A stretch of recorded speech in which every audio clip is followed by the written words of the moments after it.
May 20th, 90 minutes before tip-off at Gainbridge Fieldhouse, and Caitlin Clark's name quietly comes off the floor. She wasn't on the injury report. Not the day before, not the morning of. 17,000 people already in their seats, and nobody told them why. One man did, a reporter named Scott Agness. 2 weeks later, Herb Simon's organization took his credential for telling you the truth about Caitlin Clark's body. Here's the part that should stop you cold. They didn't go after a hater. They didn't go after some rival with an axe to grind. Scott Agness has covered this franchise since 2013, 12 years, longer than anyone else who walks into that building. He attends every training camp practice, every home game. He cared enough about the coverage that he paid out of his own pocket to bring a photographer to games. His work pulled more than 7 million views in the last year alone, with readers in 49 states and 83 countries. This is a man who built his whole life around covering Indiana basketball. And on a slow news day, he's the one carrying their water. He's also the one they just cut loose.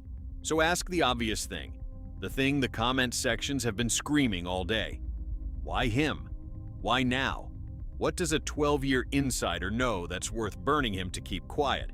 3 nights before Caitlin walks back onto a national stage? Rewind to that night, because the timeline is the whole story. The Fever were playing their 4th game in 8 days. Clark was averaging almost 31 minutes a night, sitting on the bench between runs with a heating pad pressed to her back. The league has a rule. Every team has to file an injury report by 5 o'clock. Clark's name wasn't on it, not the morning before, not that afternoon. And then, 90 minutes before tip, she's ruled out. 17,000 people who'd bought tickets to watch the most famous athlete in the sport found out she wasn't playing only once they were already in the building. The Fever won that game 90-73 without her. 2 days later, she walked back out and dropped 22 points in a win over Golden State. Healthy enough to score 22 on Friday, but a mystery on Tuesday. That's the gap Agness tried to explain. And explaining it is what got him erased. So what did he actually write? He reported from a trusted league source that sitting Clark was part of a strategic management plan, a careful, precautionary approach after a body that betrayed her all of last season. Then he did the thing real reporters do. When White spoke before the game, he updated his story with her words. White's version?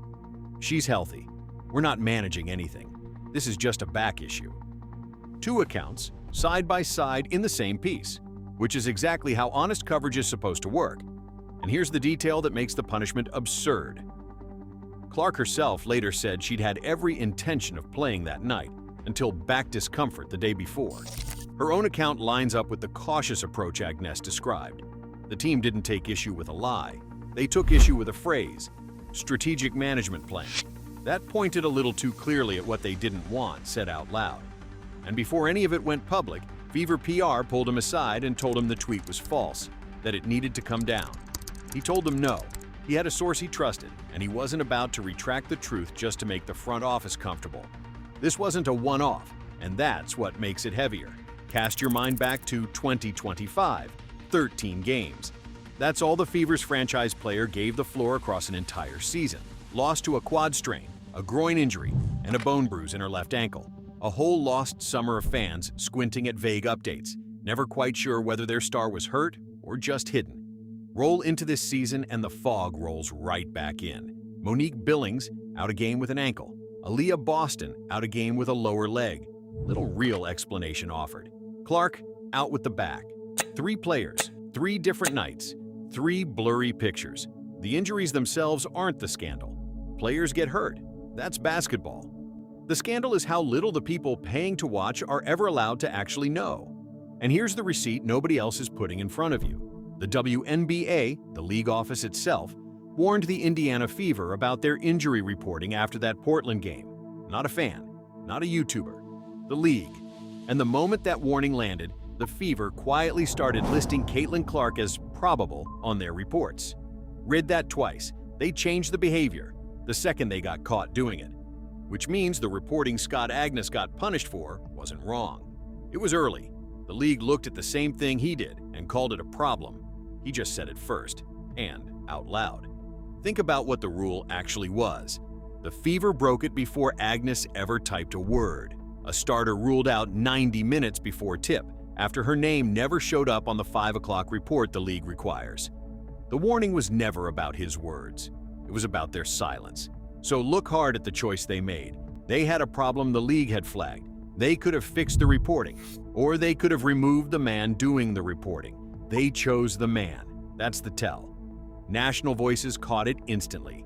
USA Today's Christine Brennan said the quiet truth plainly, that banning the longest-serving reporter covering your team is never the right thing to do, because there are only two kinds of press an organization keeps around: the kind that asks the hard question and the kind that holds the umbrella so ownership doesn't get wet. Strip the credential from the one who asked, keep the ones who hold the umbrella, and you haven't protected Caitlin Clark. You've protected yourselves from her own fans finding out what's real. Now, who's they? Because the official line says Fever Public Relations, and that faceless little phrase is built to let the man at the top walk away clean. So let's put the name on it. Herb Simon. He owns Pacers Sports and Entertainment, the company that runs the Pacers and the Fever both. And this is not the first reporter his house has shut the door on. Agness lost his Pacers credential back in 2024 over a parking dispute he flatly denies after being dressed down in front of other media. He was barred from the 2026 All-Star Game right there in Indianapolis, ruled ineligible for the draft lottery. Same reporter, same ownership group, 3 doors slammed in 2 years. That's not a rogue staffer having a bad afternoon. That's a house style, and the deed to the house has exactly one name on it. Across the comment threads tonight, fans keep circling the same instinct, that you don't burn a man who's been loyal for 12 years unless he's standing too close to something. One viewer wrote that firing him only proves the cover-up. Another said the part the organization is praying nobody says, now he's got nothing left to protect, so let him talk. And whether or not a single word ever comes out, the franchise has already answered the question by accident. You don't move this hard to bury a story you're not afraid of. The fear is the confession. And the move backfired the second it landed. The post, where Agness announced the ban, blew past 200,000 views in a single afternoon, and every outlet in the sport picked it up. They tried to make one reporter vanish and handed him the loudest week of his career. Understand what this does to every other reporter in that building. They all watched a 12-year veteran lose his livelihood for accurate reporting on Caitlin Clark's health. So the next time a starter's name vanishes off a report 90 minutes before tip, who's going to ask? Who's going to push? The credential is the leash now, and every writer in that room just felt it tighten. The ones who stay will be the ones who hold the umbrella. The fans, the people who fly in and pay for the seats, get left with whatever version of Caitlin the front office decides is safe to release. That's not coverage. That's a press release with a logo on it. Which brings us to Thursday night. Caitlin Clark walks back into Gainbridge on national television. The same building, the same 17,000 seats, the same front office that would rather pull a credential than answer one question about her back. The cameras will be on her every possession. The injury report will say exactly what it's now been warned to say, and not a word more. And somewhere out there is a 12-year reporter who suddenly owes this organization nothing at all. So here's the only thing left to wonder. They erased the man who told you the truth about Caitlin Clark's body. What exactly were they so afraid he'd say next?